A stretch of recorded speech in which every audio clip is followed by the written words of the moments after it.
استغفر الله العظيم يا رب. كرهتوني في احلى حاجه بحبها، كرهتوني في التعليم اللي بحبه اكتر من امي وابويا. انت يا ابني انت هو مش قال لكم تراجعوا الدرس ده في البيت؟ ما تراجعش ليه؟ ها؟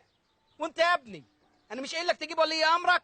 قلت لي ابويا انقتل، قلت لك هات امك، قلت لي امي اتقتلت، قلت لك هات خالك، قلت لي خالك كهرب.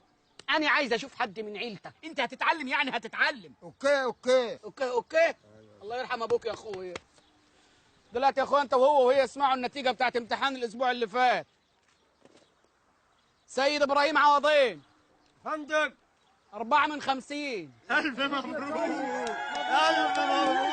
بس انتهينا خلاص. اسمع بقيه النتيجه. ابراهيم محمود ابو جبل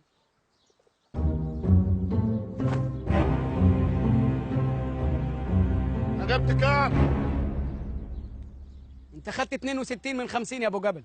بارك له اخوك ابو جبل، باركوا له. مبروك يا ابو جبل. واللي هناخده دلوقتي حرف الالف. حرف ايه؟ الالف.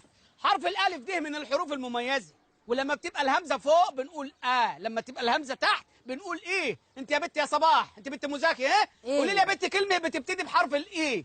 ايه؟ لا ايه دي تقوليها لما ترتاح انت امك كده جنب الفرن.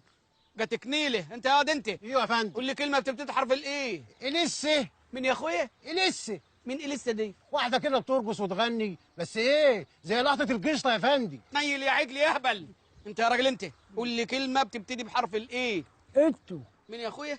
انتوا مين انتوا دي؟ ده لعيب كبير قوي. اهي الكرة دي اللي هتوديك في داهية وتلحس دماغك يا راجل. اتعلم، ده العلام اهم حاجة في الدنيا. هنعمل ايه بس بالعلام يا استاذ رمضان؟ ده الواحد فاضل له يومين ويموت. اهو لما الملائكة تسألك تعرف تجاوب.